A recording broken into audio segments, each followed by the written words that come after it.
Alors aujourd'hui, je vais vous parler du livre L'Afrique bantoue de 3500 avant Jésus-Christ jusqu'à aujourd'hui.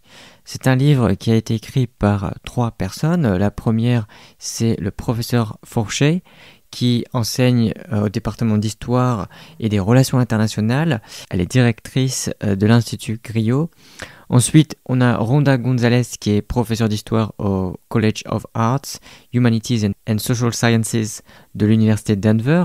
Ses domaines de recherche et d'enseignement comprennent l'histoire de l'Afrique et de la diaspora africaine, en particulier de l'Afrique de l'Est et des débuts de la traite atlantique des esclaves vers le Mexique. Et enfin, on a Christine Saidi qui est docteur en philosophie et qui est professeure d'histoire africaine et mondiale à l'université de Kurztown en Pennsylvanie. Alors, le livre entreprend une exploration exhaustive de l'histoire des peuples de langue bantoue qui ont joué un rôle crucial dans la façon dont le continent africain est façonné. Alors, l'une des intentions de ce livre, c'est de combler les lacunes historiques sur les bantous en utilisant une approche interdisciplinaire. Cela inclut l'intégration de la linguistique, de l'archéologie, de la génétique et des traditions orales pour reconstruire une image complète des trajectoires migratoires et des transformations culturelles de ces peuples. Le livre insiste sur l'importance de comprendre ces expansions non seulement comme un phénomène de déplacement de population, mais aussi comme un processus dynamique de diffusion culturelle et d'innovation sociale qui a modelé des régions entières d'Afrique, enrichissant le tissu culturel du continent.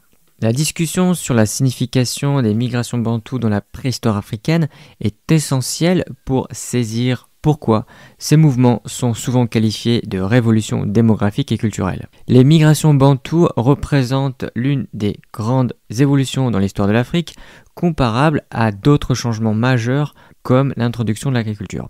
En se déplaçant à partir de leur région d'origine dans l'actuel Cameroun et Nigeria, les Bantous ont contribué à la dispersion de nouvelles pratiques agricoles comme la culture des ignames et des bananes et à l'introduction de la métallurgie. Ces techniques ont permis un développement social et économique, entraînant la croissance de nouvelles communautés et structures sociopolitiques. L'idée est que ces migrations n'étaient pas unidimensionnelles, mais plutôt complexes, impliquant souvent des interactions parfois pacifiques, parfois conflictuelles, avec d'autres groupes ethniques. Ces interactions ont enrichi le patrimoine linguistique et culturel de l'Afrique, donnant naissance à une multitude de langues et de dialectes bantous qui constituent aujourd'hui l'une des plus grandes familles linguistiques du monde. Le contexte historique des peuples bantous s'ancre dans la région actuelle du Cameroun et du Nigeria, souvent considérée comme le berceau originel de ces populations. Cette zone, située à la croisée des forêts équatoriales et des savanes, offrait un environnement propice au développement initial des sociétés proto-bantoues. Les conditions géographiques et climatiques de cette région ont joué un rôle déterminant dans les premiers développements agricoles et technologiques des communautés bantoues, leur permettant de maîtriser des techniques agricoles qui étaient avancées, telles que la culture des ignames et la métallurgie du fer. Les migrations des peuples bantous constituent un phénomène majeur dans l'histoire précoloniale de l'Afrique, s'étendant sur plusieurs milliers d'années et subdivisée en 5 phases distinctes. Cette chronologie reflète l'ampleur et la complexité de ces mouvements de population qui ont conduit à l'occupation progressive de vastes territoires à travers le continent. La première phase de migration, commencée autour de 3500 avant notre ère, marque le début de l'expansion depuis les régions originelles. Durant cette période, de petites communautés ont commencé à s'étendre vers le sud-est, favorisées par des innovations agricoles leur permettant d'exploiter de nouveaux environnements. La deuxième phase, se déroulant entre 3000 et 2000 avant notre ère, voit les Bantous traverser des terrains forestiers denses et atteindre le bassin du Congo. Cette expansion est accompagnée d'une diffusion de leur langue et de leur culture, posant les fondations pour de nouvelles sociétés. Durant la troisième phase, de 2000 à 1000 avant notre ère, les migrations s'intensifient et les peuples bantous commencent à occuper des zones plus méridionales, s'étendant largement vers l'Afrique centrale et orientale. Cette période est caractérisée par un accroissement des échanges avec d'autres groupes ethniques rencontrés en chemin. La quatrième phase se situe entre 1000 avant notre ère et 500 après notre ère. Elle est marquée par une exploration plus rapide et diversifiée des régions à l'est et au sud du continent, où les Bantous s'adaptent à de nouvelles conditions écologiques, notamment les hautes terres d'Afrique de l'Est. Enfin, la cinquième phase, de 500 après notre ère à 1800, voit un établissement plus permanent dans de vastes portions du sud et de l'est de l'Afrique. Cette phase inclut l'incorporation des technologies du fer et le développement de systèmes sociaux complexes basés sur des chefferies et des royaumes. Chaque phase de cette vaste migration a contribué de manière significative à la dispersion de la langue et des cultures bantoues, transformant le paysage humain et culturel de l'Afrique subsaharienne et jetant les bases des diversités culturelles qui subsistent encore aujourd'hui. La linguistique est un élément central de l'étude des migrations et de l'impact des peuples bantous sur l'Afrique. La glottochronologie, un outil créé dans cette analyse, permet d'estimer les évolutions linguistiques et chronologiques parmi les langues bantoues. Cette méthode repose sur l'idée que les langues changent à des taux relativement constants au fil du temps. En analysant le vocabulaire de base partagé par différentes langues, les chercheurs peuvent estimer le temps écoulé depuis que ces langues se sont séparées d'une langue ancestrale commune. Cela fournit une chronologie approximative des divergences linguistiques qui peut être corrélée à des événements archéologiques ou historiques. En appliquant la glottochronologie aux langues bantoues, les chercheurs ont pu reconstruire une chronologie des expansions de ces populations. Celle-ci s'aligne souvent avec les preuves archéologiques et génétiques, renforçant ainsi notre compréhension des trajectoires migratoires des bantous à travers le continent africain.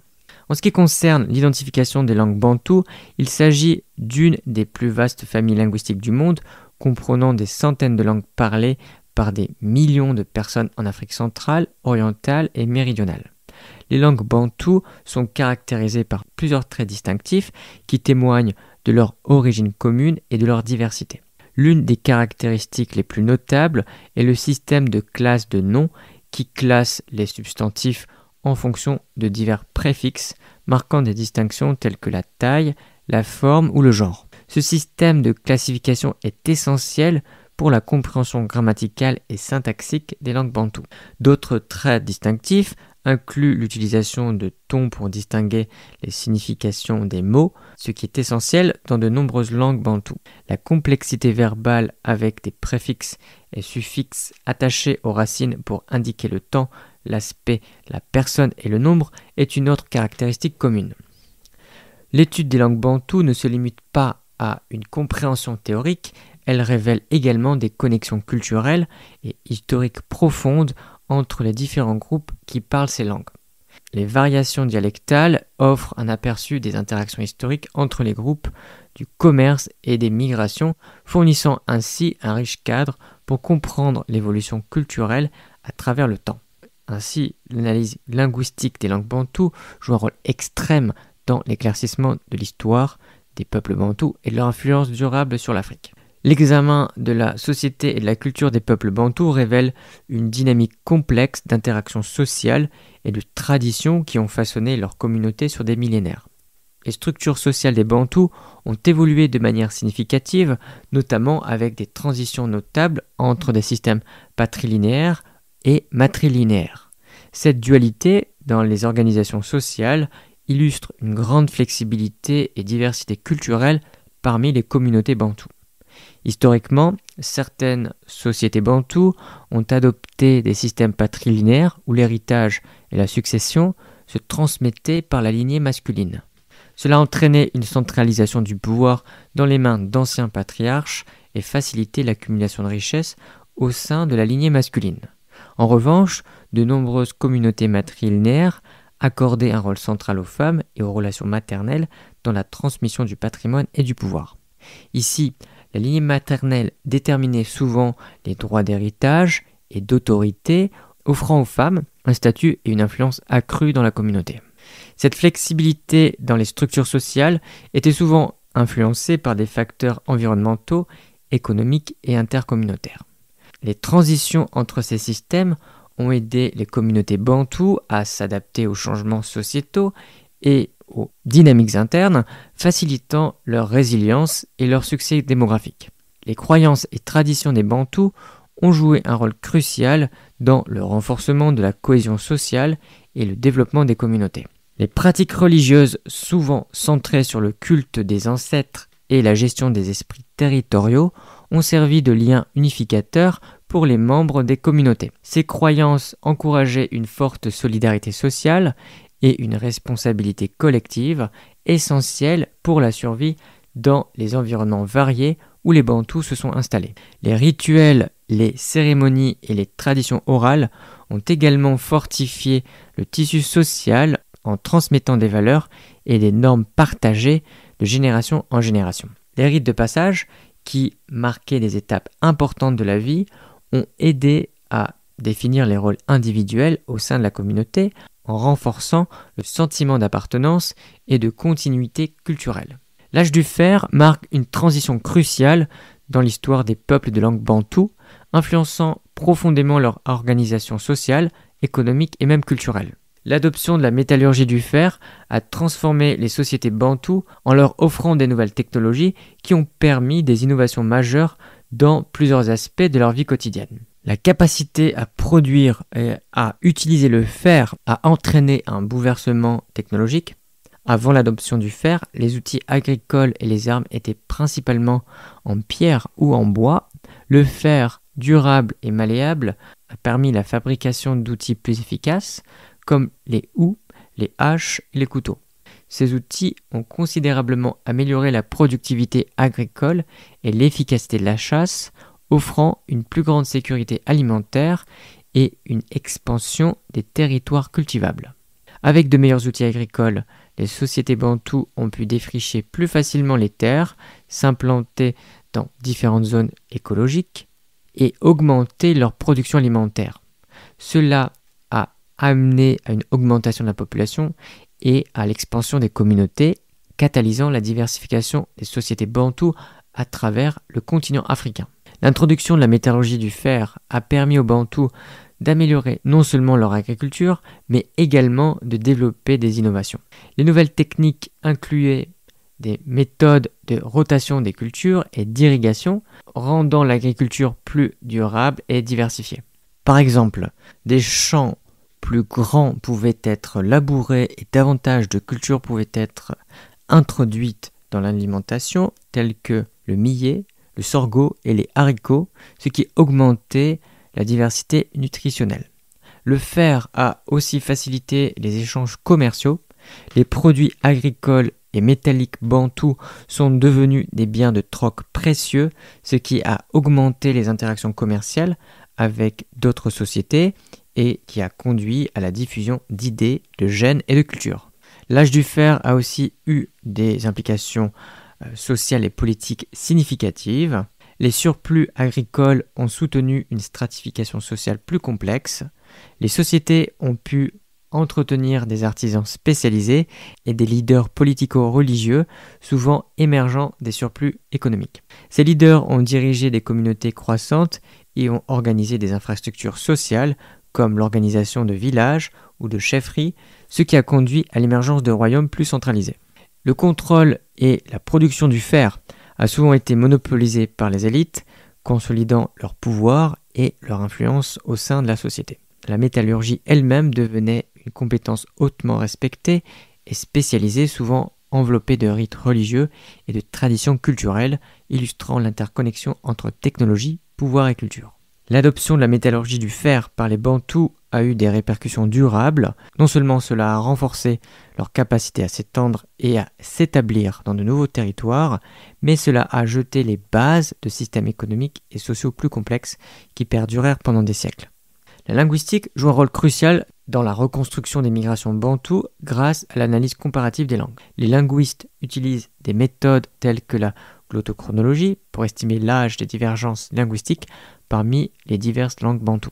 Cette approche permet de retracer les passages historiques des Bantous à travers l'Afrique et de reconstruire des connexions entre les groupes linguistiques actuels. Les études génétiques offrent des preuves complémentaires sur les migrations des populations bantoues.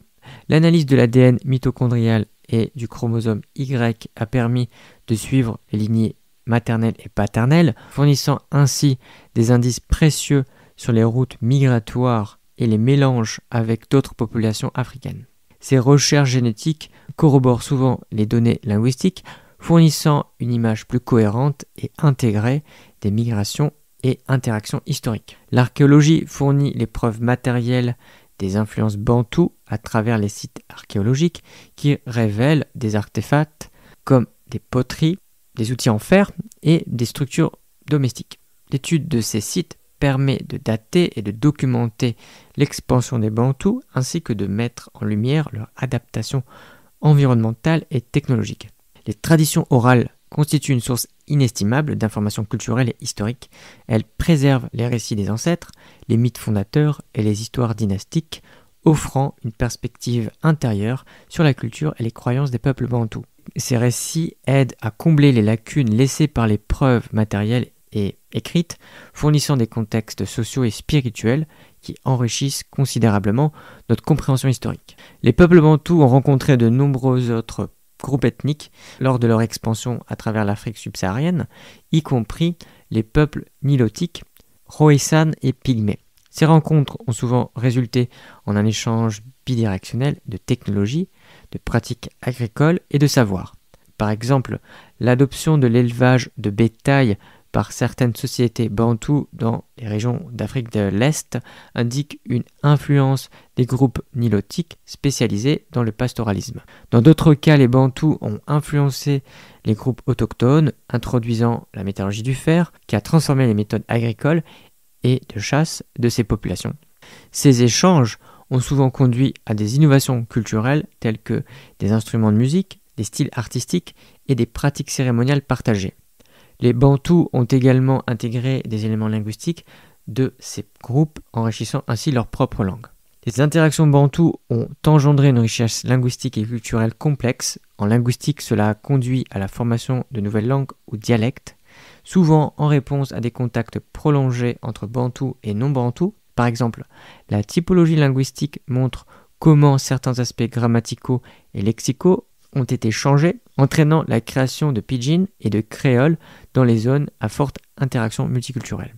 Sur le plan culturel, ces interactions ont forgé un syncrétisme dans les religions, les pratiques cérémonielles et les structures sociales. Les rituels religieux et les croyances spirituelles ont souvent intégré des éléments des cultures rencontrées, ce qui a renforcé la cohésion sociale et facilité le commerce et les alliances stratégiques. Cette intégration a souvent permis une plus grande résilience face aux changements sociopolitiques et environnementaux. Historiquement, l'émergence de grandes entités politiques comme le royaume Congo ou le Grand Zimbabwe illustre comment les Bantous ont assimilé diverses influences culturelles pour établir des royaumes centralisés et prospères.